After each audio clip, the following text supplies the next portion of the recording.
When you're applying for citizenship and you get citizenship, there is no definite timeline by when you're going to get this. And in some cases, people already have travel plan or they have to travel urgently to India, even at short notice around this time when they have acquired citizenship. So in that case, what is the best way to go ahead? In that case, apply for e-visa. You don't have to surrender your India passport to get e-visa. I've made a detailed video on how to apply for the e-visa, which is a short-term visa and a long-term visa both. So you will get to know how this is done. E-visa usually takes 1 to 4 days. If you apply, you get that within these many days. In case there is an exigency, in case there is a family emergency, they also give this instantly. You will be able to figure out once you go and start filling the application. So once you have this e-visa, you can travel to India with your foreign passport. In case you are Canadian, with your Canada passport. If you are from US passport, UK, British passport, etc., etc.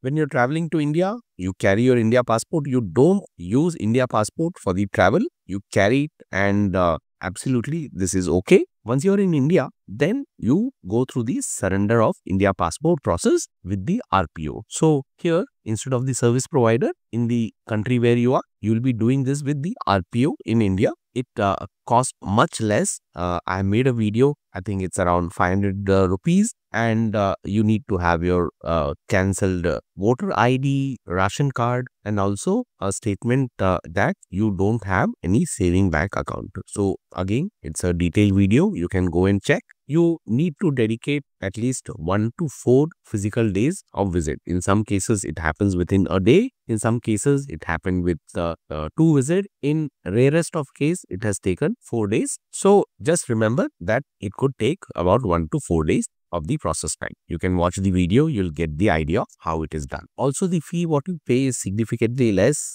I don't exactly remember now. It's either 500 rupees or 1500. You can check the video where you will get those details. Now that you have surrender certificate from India and you had gone on e-visa, once you're back to the country, you can apply for OCI. Remember, it will take 4 to 6 week timeline once you apply. On e-visa, you cannot apply for OCI in India. You need to have a long-term visa and a stay of 180 days of physical stay in India before you can apply for OCI. So with e-visa, that is not possible. So in case you want to extend staying in India, then you have to convert your e-visa to X1 visa, and this happens at FRRA, Foreign Regional Registration Office. So this is the place where you go and hand over your e-visa, which is a temporary visa, and then you tell them the intention of staying for long and you pay the prescribed fee. You get the X1 visa, which is a long stay visa for you to stay in India.